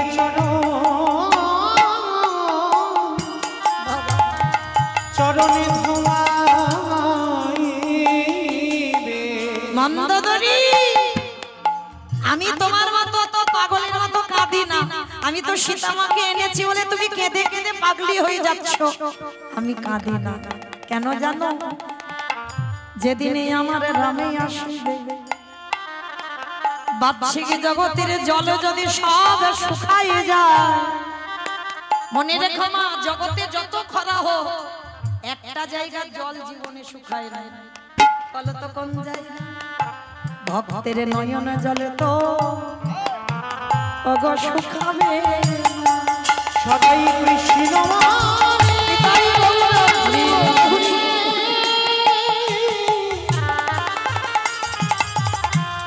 সদাই কৃষ্ণ বলে সে তো কেঁদে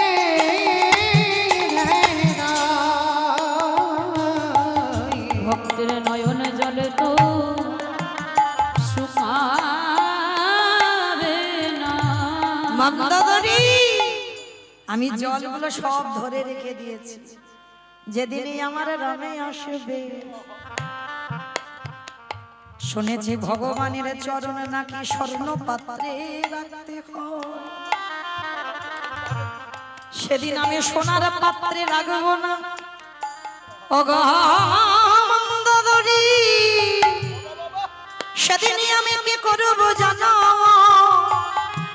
আমার রামচন্দ্রের চরণ যুগল আমার হৃদয় মাঝে রেখে আমি কি করব জানো? আমার চোখের জলে চরণ ধোবাইব। ও রামে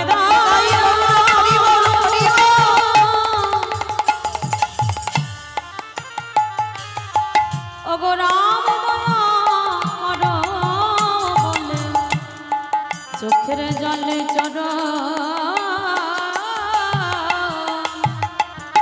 চরণ ধোয়াইব। আমাইরা, তাহলে এইটুকু শুনে কি মনে হলো? রাবণ ভালো, তাই তো? তাহলে সেই রাবণকে মেরে আমার রামচন্দ্রের মাথা থেকে বাবা পায়ের নখ পর্যন্ত একেবারে পাপী হয়ে গেল। আর সেই পাপ কবে ধৌত করলো? আজকের কৃষ্ণ অবতারী যুধিষ্ঠির রাজস্বয় যজ্ঞ। কি মাইরা, যেখানে ছিলাম আবার ঘুরে ফিরে এলাম তো, মনে পড়ছে তো? চলো এইবার যুধিষ্ঠির যজ্ঞে ভগবান পা ধোয়ার দায়িত্ব নিয়েছে। পাইকারি বলে পাইকারি, আমার তোমাদের এই নারকেলডাঙ্গা আউশবালিতে চাষবাস হয়। বাবা, ও বাবা, হুগলি তো বাদাম, বাদাম আর আলু, তাই তো? আচ্ছা মা, ওই যখন আলু হোক আর বাদাম হোক, ওই সবজিগুলো তুলে, সবজিও তো নিশ্চয়ই হয়, সবজি যখন তোলো বা আলু যখন তুলে আড়তে দাও, মানে এক জায়গা দেওয়া হয়, তাকে কি বলা হয়? সেল বলে, সেল। কি বলে তাকে? পাইকারি, বাহ, পাইকারি দেওয়া। আমার ডায়মন্ড হারবার এলাকায় বলা হয় পাইকারি দেওয়া। তার নিতাই চাঁদ আপনাদের এই আউশবালিতে এসেছে, এসে কি করছে? পাইকারি, পাইকারি বলি পাইকারি বলে পাইকারি। আমার একটু তলিয়ে দেখো, আর একটা মানে হচ্ছে, একটু ভেবে দেখেন।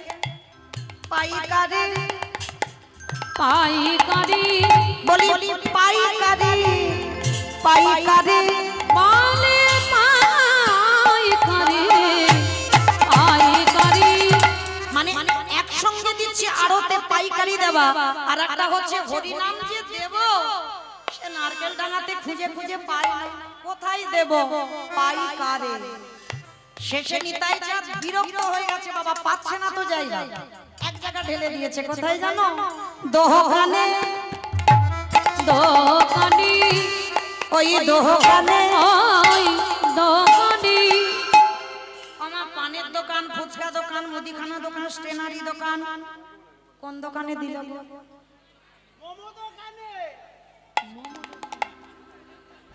কোথা থেকে শিখেছে? বলে মোমো দোকান। না, কোথা? হ্যাঁ, দেখেছো কীর্তন বোঝে না? দেখেছো কত ভক্ত কীর্তন বোঝে, কত রসিক ভক্ত। দোকানে, দোকানি, এই দোকানে, এই দোকানি যারা দোকান খুলে বসে আছে, হরিনাম দিল দোকানি, যারা দোকান খুলে বসে আছে, নাম দিল দোকানি। এত বলি নিতাই চাঁদ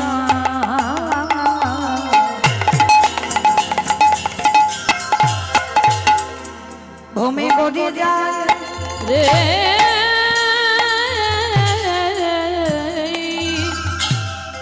এত বলি নেতাই চাঁদ, ওগো ভূমে গড়ি যায় রে,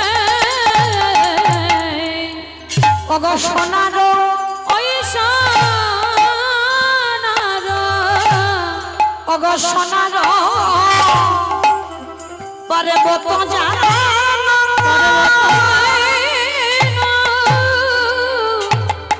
ওগো ধুলা তেলো রে ওই সোনার, সোনার পর্বত যেন আধুলাতে লুটায় রে।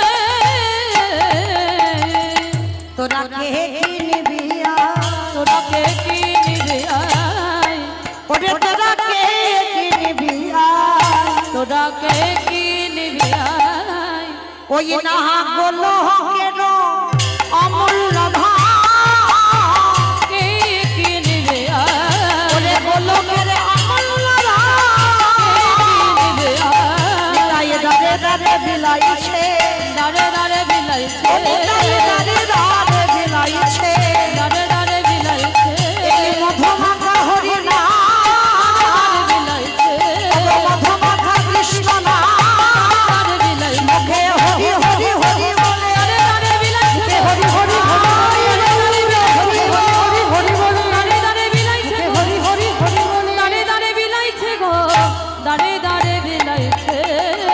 আহা সোনার পর্বত যেন আজ ধুলাতে লোটা,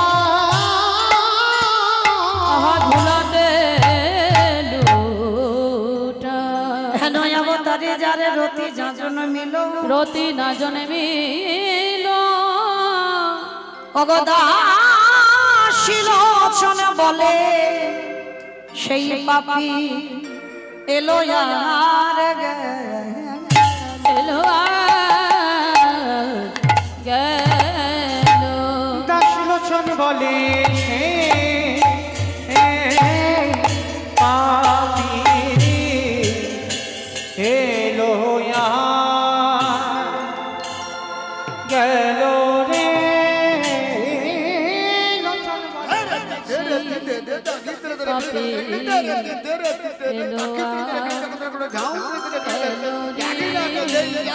লোচন বলে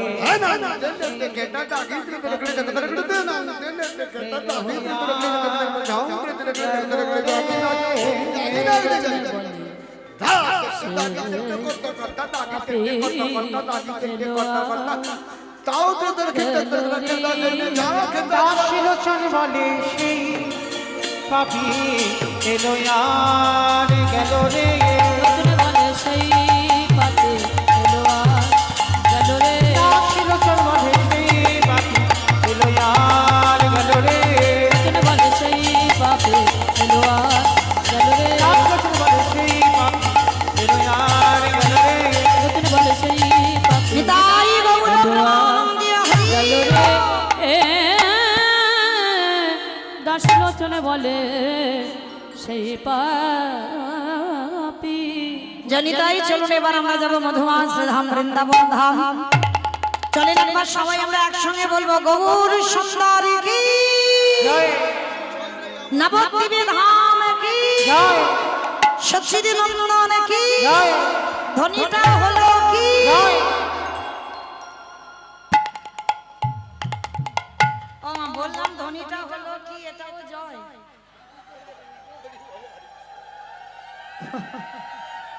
মানে ভক্ত একেবারে বিভোর বুঝতে পারছেন আমি কি বলছি আমি বললাম জিজ্ঞেস করলাম ধ্বনিটা হলো কি মানে হলো না একটু প্রেম সে দিতে হবে এত জোরে দাও কত দূর যাবে গো এখান থেকে চাপাডাঙ্গা চলে যাক মশাট যাক মশাদের একটুখানি রাস্তা চাপাডাঙ্গা যাক না শিয়াখালা যাক আমাইরা উলু দিলে হবে না উলু দিলে আওয়াজ কম হবে জয় দিতে হবে যখন যে সময় তখন সেই সময় দিতে হবে না আচ্ছা ঠিক আছে একটু উলু ধ্বনি দাও মালা চন্দনটা হয়ে যায়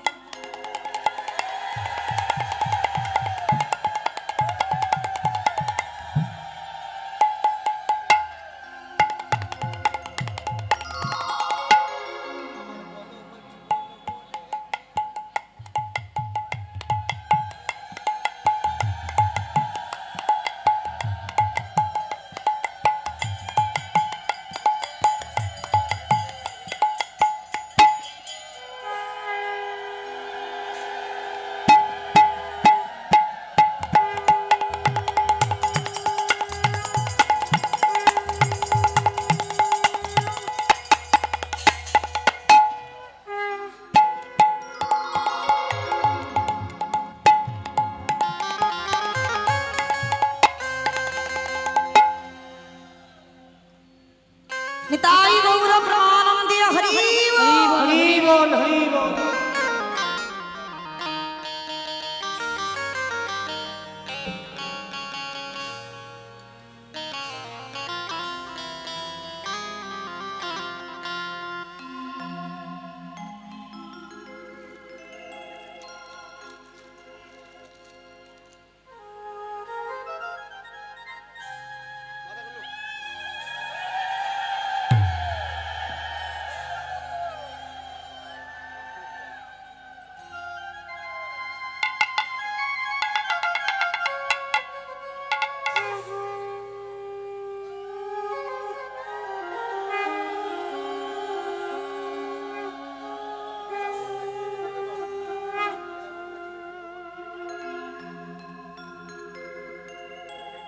জনিতাই চলুন দেখি এবার সবাই আমার নিতাই চাঁদ আর গৌর চাঁদের মতো একবার হাত দুটো তোলো তো দেখি একবার সবাই যাদের আছে তোলেন যাদের নাই বলবো না যারা আমার হরিমঞ্চের বাইরে চলে গেছো রাস্তায় দাঁড়িয়ে আছো সবাই সমস্ত দাদা ভাই বাবা ঠাকুরদের চরণ ধরে বলবো সবাই একসঙ্গে হাত দুটো তোলেন দেখি এই দিক থেকে আগে শুরু করি এই দিক সবাই একসঙ্গে ওই জায়গাটা একটু ধসে তো গেল ওই জায়গাটা নিচু ও ওই জায়গাটা নিচু না আচ্ছা ঠিক আছে আমি কিন্তু না নিচু নয় দেখো একটুখানি করে হাত উঠে আছে নিচু নয় তোলো দেখে সম্পূর্ণ একটুখানি তুললে হবে না সম্পূর্ণ নিতাই চাঁদ গৌর চাঁদের মতো বেশ ওই জায়গাটা সবাই একসঙ্গে বলো গৌর সুন্দর কি নবদ্বীপে ধাম কি সচিদি নন্দন কি विष्णु प्रिया की निताई चाँद की भक्त वृंद की हरिवासर धाम की साधु गुरु वैष्णव की अपन अपन गुरु चरण की निताई गौर प्रेमानंदे চলে না ছেড়ে না সবাই এবার বিষয়ে যাব একটা ভজন গাইতে গাইতে যাওয়া হোক কিংবা একটা ভজন হবে তো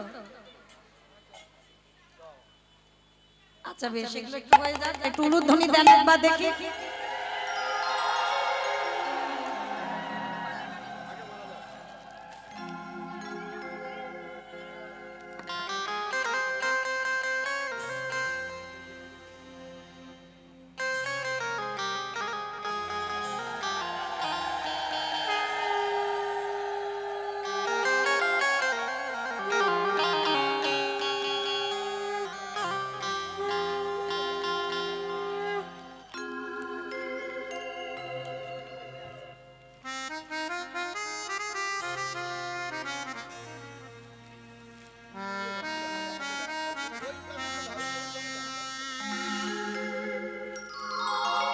উলুধ্বনি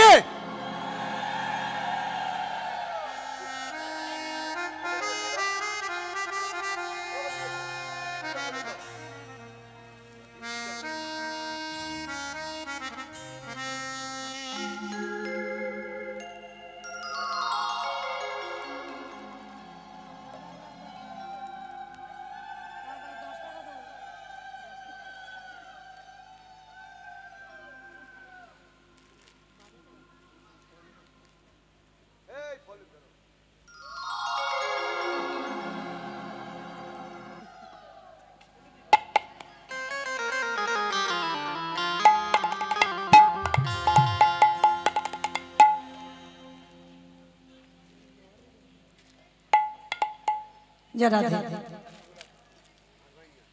চলুন মাইরা এবার একটা ভজন গাইতে গাইতে যাওয়া হোক আমি তো তবে আমি আর আমার সম্প্রদায় নয় সবাই যাব একটু উলুধ্বনি তোলো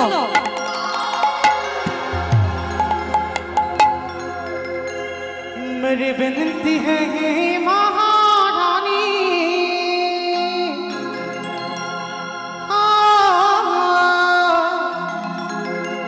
मेरी विनती है हे महारानी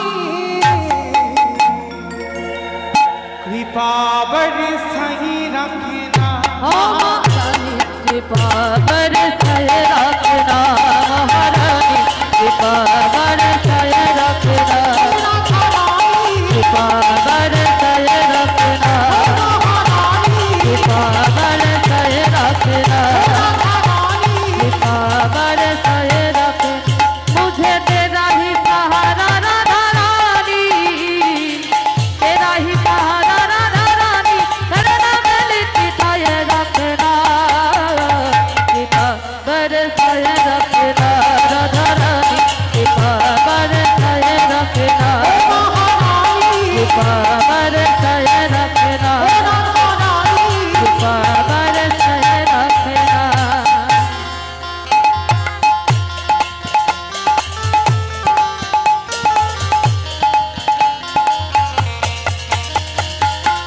আমাইরা আমি আর আমার সম্প্রদায় যাচ্ছি আপনারা যাবেন না সবাই যাবেন বাহ যারা যারা যাবেন আর একবার এই কান মুলে বলছি মা কালীর দেবী আর বলবো না এইবারটা শেষ কই দেখি একবার হাত দুটো আমার সঙ্গে তোলে সবাই বাহ একসঙ্গে তালি তালি করো তালি কেমন राधे राधे राधे राधे राधे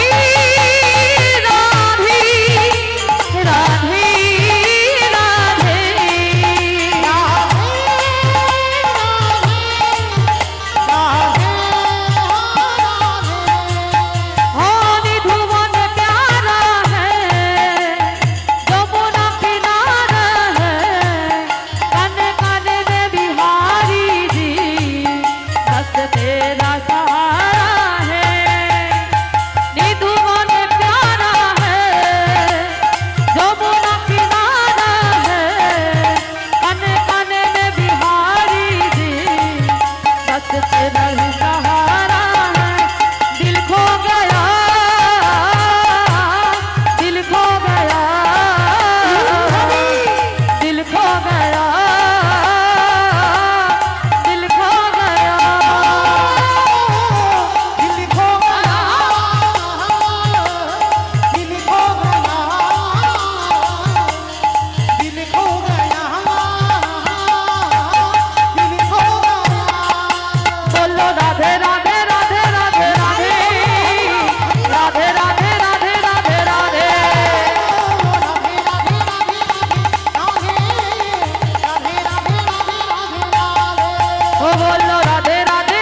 সবাই বলছো কি?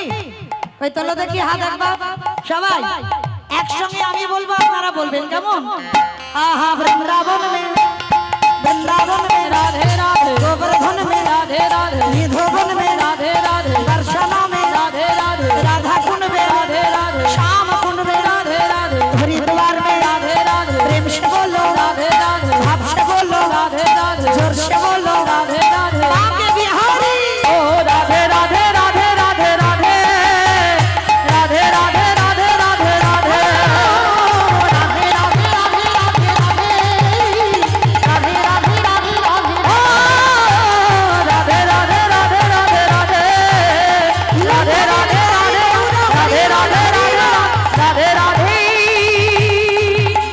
राधे राधे राधे प्रेम से बोलो राधा रानी की दूर জয় হয়নি এত ভক্তের এত নাকি জয় এইটুকু আওয়াজ যারা ও মাইনা এবারে আপনাদের চরণে আমার একটা বিনীত নিবেদন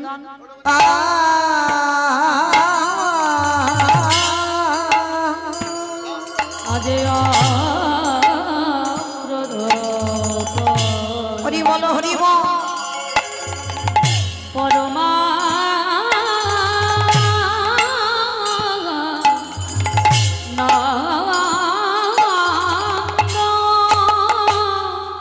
উলুধ্বনি মায়ের একটু প্রেম সে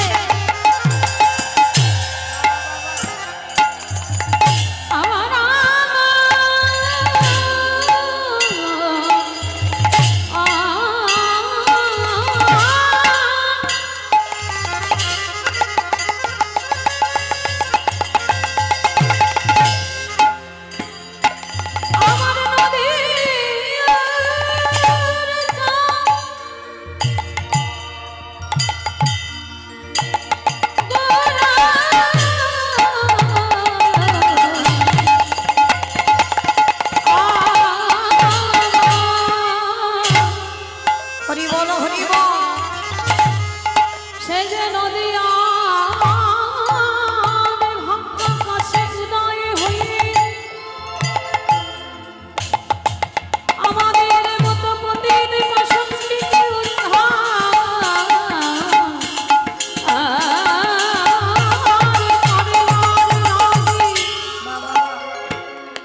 কলির জীবের দাদে দাদে দাদে দাদে ঘুরে ঘুরে হরি না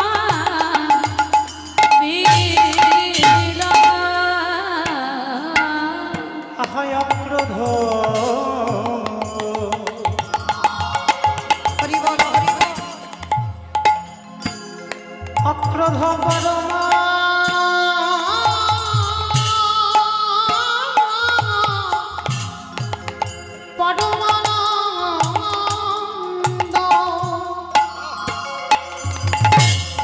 প্রভু আমার নিত্যানন্দ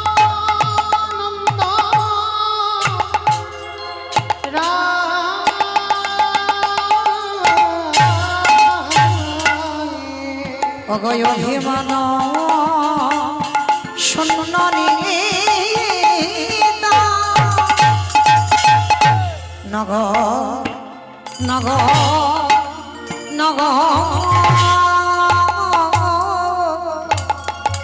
অহনগরী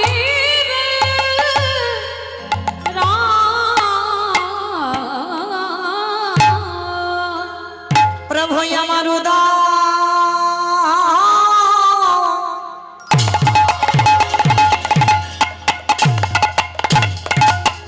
উদয় হয়েছে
হে মহাদিব্য ছবি নারায়ণ হে মাভ দিব্য ছবি সুন্দর তস্মৈ মহাপ্রেম রস প্রদায় চৈতন্য চন্দ্রায় নাম নমস্তে চৈতন্য চন্দ্রায়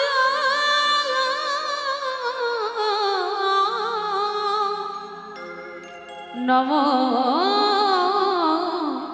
নমস্তে ওই জীবের নিস্তার লাগি নিস্তার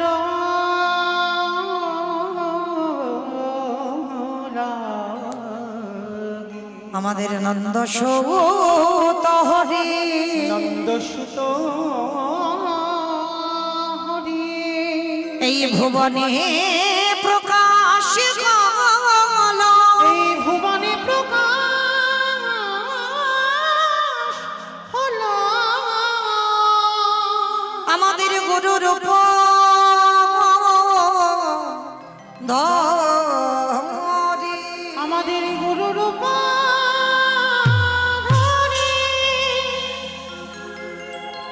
আমাদের গুরু রূপ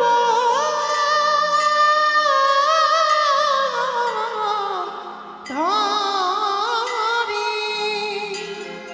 আমাদের গুরু রূপ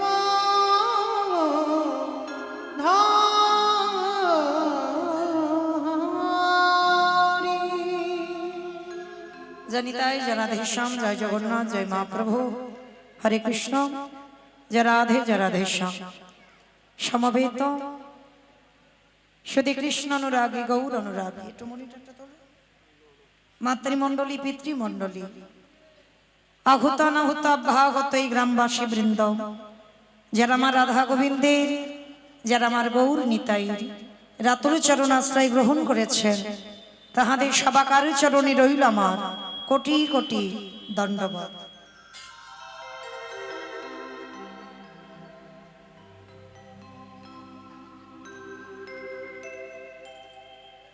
তারপরে জানাই এখানে যত সাধু গুরু ব্রাহ্মণ বৈষ্ণব আছেন তাহাদের পাদ পদ্মে রইল আমার ভক্তিপূর্ণ দণ্ডবত প্রণাম।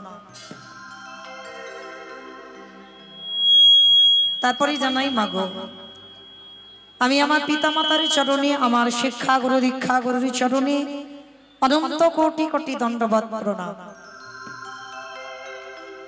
তারপরে যাদের কথা না বললে বাবা সব থেকে বড় ভুল হবে, সব থেকে বড় অপরাধ হবে, যে দাদা ভাই বাবা ঠাকুর ভাইদের ঐক্লান্তিক প্রচেষ্টায় যাদের উদ্যোগে মহতি নাম যজ্ঞানুষ্ঠান যাদের সহযোগিতায় আজকের কীর্তন প্রতি বৎসরের ন্যায় হয়, আমার মতো অধম কীর্তনিয়া মৌমিতা ঘোষ আমি আমার সম্প্রদায়ের তরফ থেকে সর্বাগ্রে তাদের চরণে জানালাম ভক্তিপূর্ণ দণ্ডবত প্রণাম।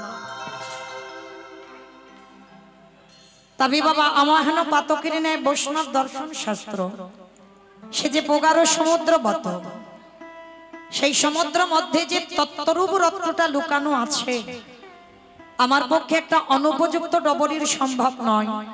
সেই তত্ত্বরূপ রত্নটাকে সমুদ্র বক্ষ থেকে উদ্ধার করবার, তথাপি আপনাদের মতো সাধুগুরু বৈষ্ণব আপনাদের মতো গুরুজনদের পদতলে যখন দাঁড়িয়েছি, আপনাদের মতো গুরুজনদের পদধূলা শিরোধার্য করে গৌর গোবিন্দের কৃপা মাথায় নিয়ে পিতামাতার আশীর্বাদ মাথায় নিয়ে আজকে শুরু করব ভগবানের সেই মধুর নাম। তবে বাবা নাম বলতে গিয়ে অনেক ভুল ত্রুটি হবে, হবে কেন, অবশ্যই করব। নিজ নিজ সন্তান মনে করি, নিজ নিজ ভগ্নী মনে করি, সেই ভুল ত্রুটিকে ক্ষমা করে দেবেন। কারণ যে নাম চতুর্মুখী ব্রহ্মা বাবা চারিটি বদনে বর্ণনা করতে পারেন না। গ্রন্থের রাজা শ্রীমৎ ভাগবত গ্রন্থ যিনি রচনা করেছিলেন বাবা ব্যাসদেব, লিখেছিলেন দুর্গার বড় ছেলে গণেশ, আর ওই ভাগবত শ্রবণ করেছিলেন বাবা মহারাজ পরীক্ষিত। তা যিনি ভাগবত রচনা করলেন বাবা, তিনিও পর্যন্ত পারেননি ভগবানের লীলা সমাপ্ত করে দিতে। এই কথা বলতে গিয়ে বাবা একটা কথা মনে পড়ে গেল। আস্তে আস্তে আস্তে এত কথা হচ্ছে কেন এদিকে? আস্তে মা আস্তে আস্তে একটু বসো, ধীরে ধীরে গন্ডগোল করে বসো না। চতুর্মুখী ব্রহ্মা চারটি বদনে বলতে